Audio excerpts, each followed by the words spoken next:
नमस्ते। प्रश्न आया है कि आजकल इतने मिसकैरेजेस क्यों बढ़ रहे हैं। आजकल बच्चों का विकास न होना, गर्भ से ही उसका 1-2 महीने में ही मिसकैरेजेस हो जाना, ऐसा क्यों हो रहा है। आपने जो प्रश्न पूछा है उसमें एक बात मेरे भी स्मरण में आती है। इसी महीने लगभग मेरे करीबी से जुड़े हुए जो लोग अभी वीडियो देख रहे हैं, 10 घटना ऐसी घटी। मैं उसके नाम इसलिए नहीं दे रहा हूँ क्योंकि वो उसकी पर्सनल बात है। बाकी 10 घटनाएं घटी जो मेरे अतिशय करीब थे और इसको ये सब सामना करना पड़ा। मिसकैरेजेस हो गया उसका, अर्थात बच्चा 1 महीने गर्भ में रहकर ही उसका गर्भपात हो गया, कराया नहीं, हो गया, ब्लीडिंग शुरू हो गई। तो वो आजकल बहुत सारे ऐसे केसेस बढ़ रहे हैं। इसका उपाय एलोपैथी में नहीं है, इसका उपाय मॉडर्न साइंस के पास नहीं है। उपाय तो छोड़िए, कारण तक ज्ञात नहीं है कि किस कारण से हो रहा है, वो भी पता नहीं है। और ये भारत में सार्वत्रिक ये परिस्थिति अभी हो रही है। कारण तक ही विज्ञान नहीं पहुंच पा रहा है, निवारण तो बात अलग है। आयुर्वेद के प्राचीन ग्रंथों में इसके विभिन्न कारण बताए हैं जो हम प्रत्यक्ष भी देखने को मिलते हैं। सबसे पहला कारण जो मैं गिनता हूं इस परिस्थिति में, वो है मिथ्या आहार और विहार का सेवन। वो अज्ञानता मूलक है। कोई जानबूझकर ये नहीं कर रहा है, लेकिन अज्ञानता मूलक है। उसको ज्ञान ही नहीं है क्या करना चाहिए क्या नहीं करना चाहिए। क्यों? क्योंकि जो स्त्री को जरूरी नहीं है ऐसा शिक्षण, नायग्रा का धोध कहाँ है, नाइल नदी कहाँ है, कौन सा धोध सबसे ज़्यादा स्पीड वाला है, हिमालय का या एवरेस्ट का शिखर कितना ऊंचा है, उसमें सबसे पहले कौन चढ़ा है, ये सारा कुछ बताया जाता है, सिखाया जाता है 5 साल की उम्र से लेकर आगे तक। लेकिन जीवन में जो सबसे महत्वपूर्ण बात है, जो हर एक स्त्री के जीवन में आने वाली है, गर्भावस्था, उसमें उसको क्या करना चाहिए, ये पीजी से लेकर केजी से लेकर पीजी तक का मैंने पूरा कोर्स देख लिया, कहीं पर भी ये नहीं बताया जाता है। हम मानते हैं ये मेडिकल साइंस का विषय है, लेकिन ये मेडिकल साइंस का विषय नहीं है, ये होम साइंस का विषय है। मेडिकल साइंस कोई रोगों पर काम करता है, कोई विशेष रोग हो तब उसकी ज़रूरत होती है। ये एक अवस्था की बात है, रोग की बात नहीं है। और जब अवस्था को, शरीर की एक विशेष अवस्था को हम जब रोग मानने लगते हैं, तब व्यक्ति या महिला रोगी होती जाती है। गर्भावस्था में भी ऐसा ही हुआ है। आप देखिए, गर्भवती महिला हुई, सबसे पहले जब उसकी एंट्री होती है वो कहाँ होती है? हॉस्पिटल में। उसका सबसे पहला गर्भ में प्रभाव क्या होता है? रिपोर्ट निकालो, केस निकालो, पैसे भरो, फाइल लो, आगे जाओ, केबिन में बैठो, बेड पर लेटो, ये सब क्या है? जब हॉस्पिटल में जैसी कैंसर हुआ है और जो प्रोसेस है वही प्रोसेस गर्भावस्था में पहले दिन से शुरू हो जाती है। तो महिला को क्या लगता है कि मैं एक बीमार हूं। जैसे कोई कैंसर का मरीज है और कोई ऐसे घातक रोग का मरीज है, ऐसे मैं एक मरीज हूं, मैं एक रोगी हूं। और वो पहले दिन से जो उसके सबकॉन्शियस में वो एक फीलिंग आ जाती है रोगी होने की, जो डॉक्टर देते हैं, बड़े भाग के डॉक्टर ये दृढ़ करते जाते हैं कि आप स्वस्थ नहीं हैं, आप स्वस्थ नहीं हैं, आप बीमार हैं, इसके लिए आपको ये जरूरी है। तो सबसे पहले जो आहार विहार होता है वो तो मिथ्या है ही, उसको सुधारने की जरूरत है। दूसरा, जो भय ग्रंथि है उसके कारण बहुत सारे मिसकैरेजेस हो जा रहे हैं। तो ये व्यवस्था को पूर्णतः परिवर्तित करने की जरूरत है। गर्भावस्था में जो कोई हो तो उसको हॉस्पिटल में नहीं जाना चाहिए, उसके लिए एक अलग गर्भ विज्ञान केंद्र की स्थापना होनी चाहिए। गायनेक रहे लेकिन वो मार्गदर्शक भूमिका में रहे, वो हॉस्पिटल के जैसे स्ट्रक्चर नहीं होने चाहिए उसके। क्योंकि वो फीलिंग देते हैं गर्भावस्था में, और जो मन का महत्व जानते हैं उसको मेरी बात यथार्थ लगेगी। नहीं तो आपको ये बात में कोई वजूद नहीं लगेगा कि ये क्या कह रहा है, उसमें क्या फीलिंग से क्या हो जाएगा। आपको पता है फीलिंग से क्या क्या हो सकता है? यदि आपको यह लगता है कि फीलिंग से क्या हो जाएगा, तब तो आपने मनोविज्ञान पढ़ा ही नहीं, तब तो आप साइकोलॉजी में कुछ जानते ही नहीं। फीलिंग के एक उदाहरण मैं दूंगा कि मन की कितनी शक्ति है, फीलिंग का, मान्यता का, बिलीव जो हम करते हैं उसका कितना महत्व है। सुश्रुत संहिता का एक उदाहरण मुझे स्मरण आता है, जो गुरुवर्य ने हमारे जीवन विद्यार्थी अवस्था में हमको उदाहरण के रूप में बार बार ये बताया था। सुश्रुत संहिता में विभिन्न प्रकार के सर्पों का वर्णन है। सर्प विष चिकित्सा का आप अध्याय देखेंगे तो उसमें विभिन्न प्रकार के सांपों का वर्णन किया गया है।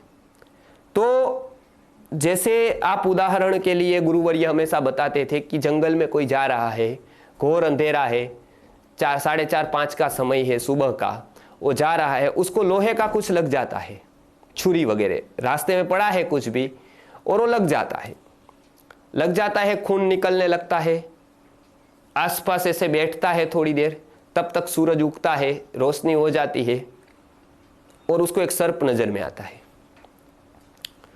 अब जो उसने सर्प देखा, उसने ऐसा मान लिया कि निश्चित ही मुझे इस सर्प ने काटा है, कोबरा देखा आगे। अब जो सर्प वो देखता है उसका विष उसको हो जाता है, उसको कहते हैं आयुर्वेद में शंका विष। ये विष सर्प के द्वारा आया हुआ नहीं है, ये विष शंका के द्वारा आया हुआ है।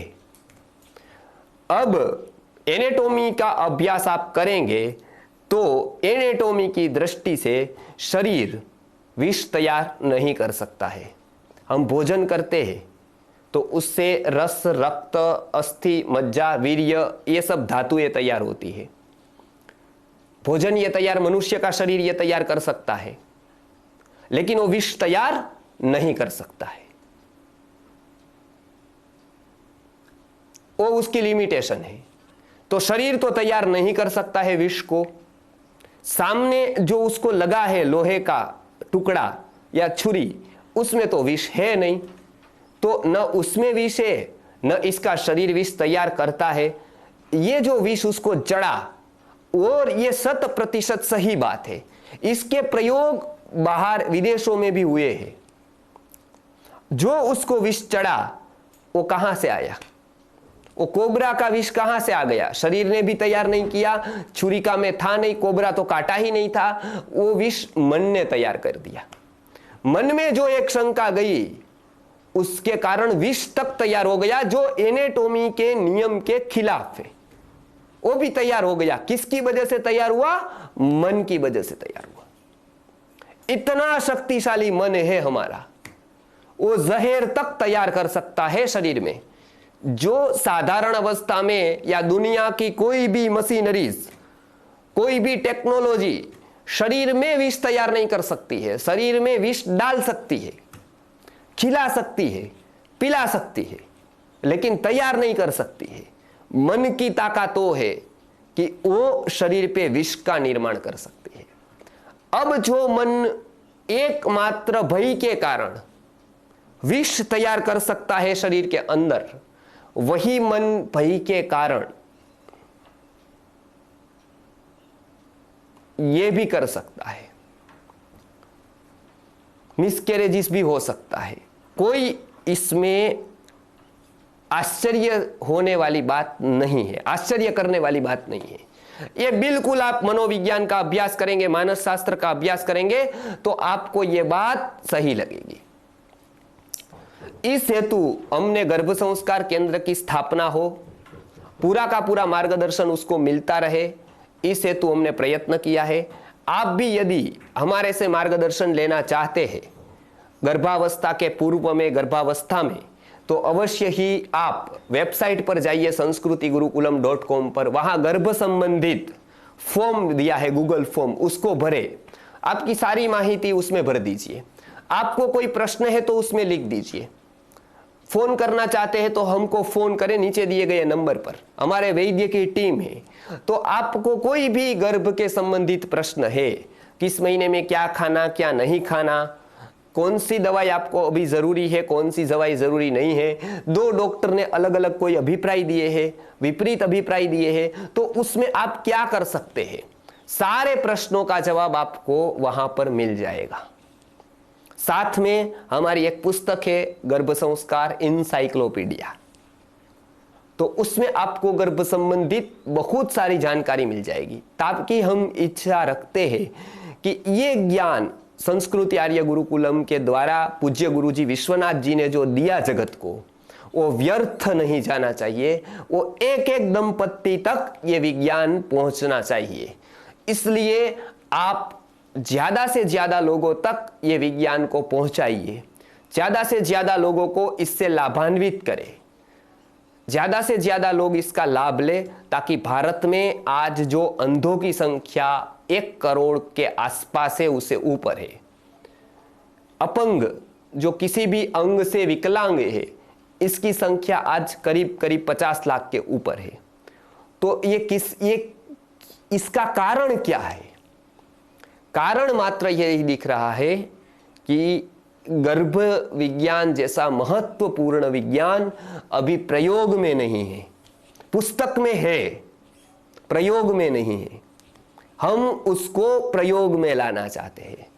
इसके लिए संस्कृति आर्य गुरुकुलम ने अनेक प्रयोग करके गर्भ विज्ञान समाज के सामने प्रायोगिक रूप में रखा है।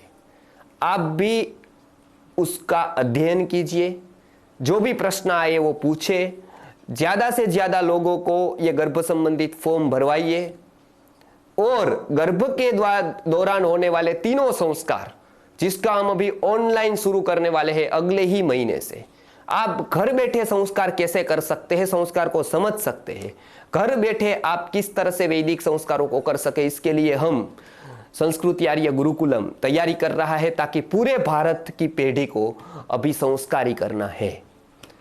तो पूरे भारत की पीढ़ी को संस्कारी करने के लिए संस्कृति आर्य गुरुकुलम अविरत रूप से अपनी सेवाएं दे रहा है। आप जिस भाषा में समझ सके उस भाषा में हम समझाने का प्रयत्न कर रहे हैं। आप भी लोगों को इस पवित्र कार्य में जोड़कर अनेक बच्चों को संस्कारी होने के इस पवित्र कार्य में आप अपना सहयोग अवश्य प्रदान करें।